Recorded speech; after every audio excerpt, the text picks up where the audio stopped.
Good morning विद्यार्थियों आज हम पढ़ने वाले हैं कक्षा 8 का प्रश्नावली 2.2। ठीक है, यहाँ पर मैंने विद्यार्थियों पहला ही प्रश्न लिख लिया है। प्रश्न ये है विद्यार्थियों, निम्नलिखित समीकरण को हल कीजिए। ठीक है, इसमें से हमारा पहला समीकरण हमने लिखा है x/2 माइनस 1/5 बराबर x/3 प्लस 1/4। क्लियर? तो यहाँ से आपको इस समीकरण को सॉल्व करना है। तो आप क्या करेंगे, आप समीकरण को सॉल्व करने के लिए एक जो मूल बात है वो याद रखेंगे। वो ये है विद्यार्थियों कि जो चर राशियां हैं उन्हें आपको बाएं पक्ष में लाना है और जो अचर राशियां हैं उन्हें आपको दाहिने पक्ष में ले जाना है। कहने का तात्पर्य ये कि x, y, z वाली राशियों को आप दाहिने पक्ष से बाएं पक्ष में लाएंगे और जो गिनती की संख्याएं हैं 1, 2, 3, 4 जो भी, ठीक है, उन्हें आप दाहिने पक्ष में ले जाएंगे। क्लियर? तो चलिए इसको अपन सॉल्व करते हैं। तो यहाँ पर हम लिख देते हैं एक छोटी सी लाइन, पक्षांतरण करने पर। ठीक है, क्या लिखेंगे विद्यार्थियों? पक्षांतरण करने पर, मतलब साइड बदलना है, साइड पक्ष बदल देना है। तो चलिए यहाँ पर बदल देते हैं, इस x/3 को लेफ्ट में लाते हैं तो यहाँ हो जाएगा x/2। अब ये प्लस में है विद्यार्थियों तो माइनस में होगा, तो x/3 बराबर इधर 1/4 पहले से ही है उसे लिख लेंगे और ये माइनस 1/5 पक्षांतरण होगा तो 1/+5 होगा। ठीक है, इस तरह से। अब आप यहाँ पे कुछ नहीं विद्यार्थियों, आप या तो x का एक सरल विधि है वो कर सकते हैं, कैंची गुणा। ठीक है, या तो आप हर का लघुत्तम ले लेंगे।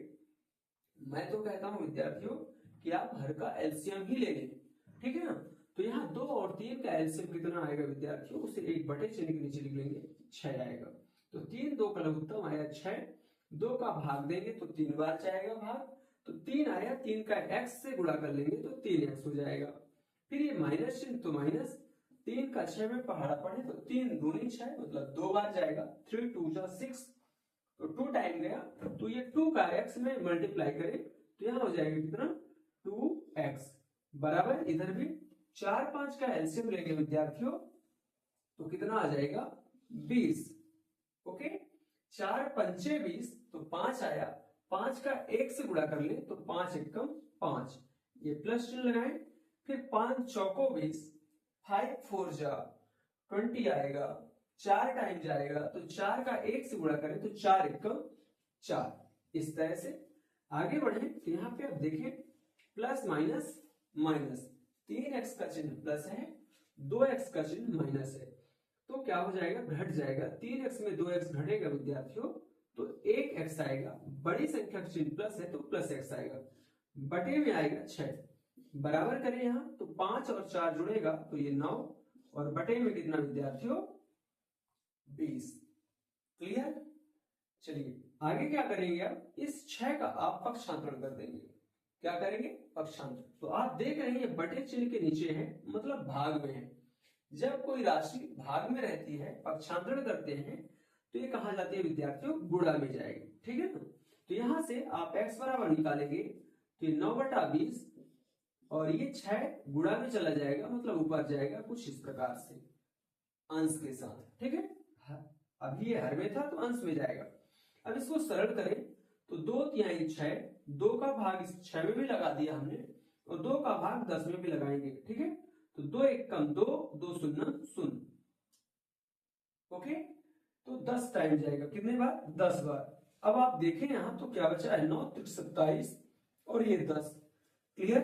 तो आप यहां से लीजिए x बराबर 9 3 27, या तो चाहे तो एक बार से लिख लें जो बचा है इस तरह से, और ये कितना बचा विद्यार्थियों? 10। क्लियर? इस तरह से इसे लिख दीजिए। तो x बराबर क्या? 9 3 27, ऊपर ऊपर गुणा करा लेंगे 9 और 3 का और बटे में 10, और यही आपका इस समीकरण का क्या होगा विद्यार्थियों? हल होगा। मतलब क्या? x y के मान प्राप्त करना ही समीकरण का हल कहलाता है। चलिए आशा करता हूं विद्यार्थियों आपको ये प्रश्न जरूर समझ में आएगा, इसे आप अपनी कॉपी में नोट भी कर लें।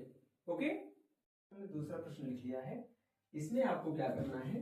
2 4 6 का लघुत्तम ले लेना है। क्या ले लेना है? लघुत्तम।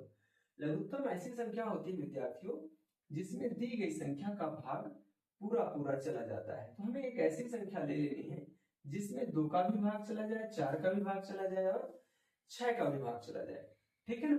तो वो संख्या है विद्यार्थियों 12, जिसमें 2, 4, 6 का भाग लग जाएगा। तो आप छोटी सी लाइन यहाँ लिख सकते हैं यदि चाहे तो, 2, 4 और 6 का LCM बराबर कितना 12, ठीक है। अब एक बटा चिन्ह लगा करके इसे लिख लेंगे इस तरह से। चलिए अब यहाँ पे क्या करेंगे, इस 2 का भाग लगाएंगे इसमें, तो 2 छक्का 12 मतलब 2 6 जा 12, 6 टाइम जाएगा, 6 टाइम जाएगा। उस 6 का n से गुणा कराएंगे तो n के गुणांक 1 से गुणा होगा, ठीक है ना।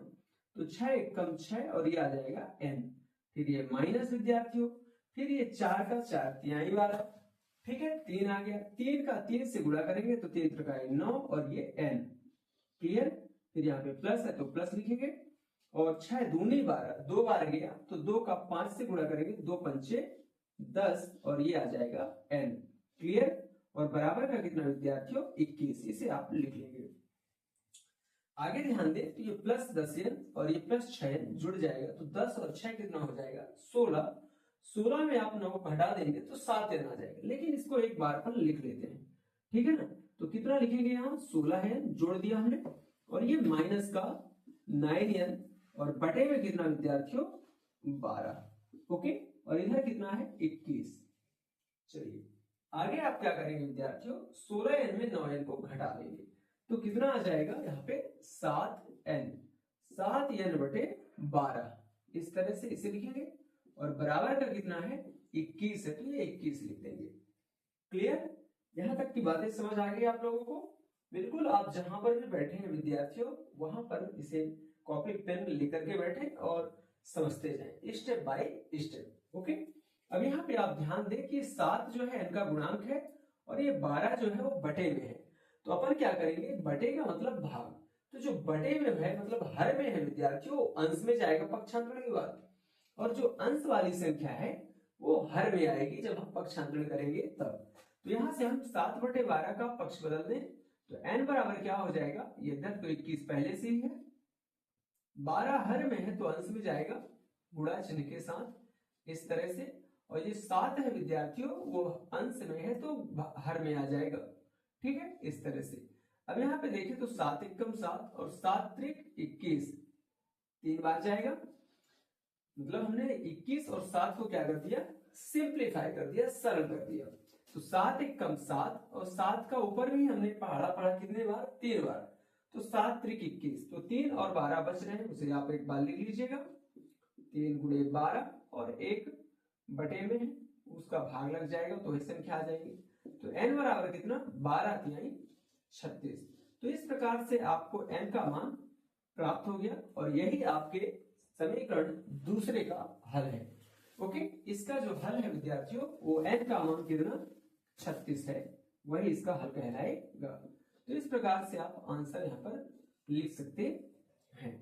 चलिए आशा करता हूं आपको दूसरा समीकरण भी बहुत अच्छे से समझ में आया होगा, ओके।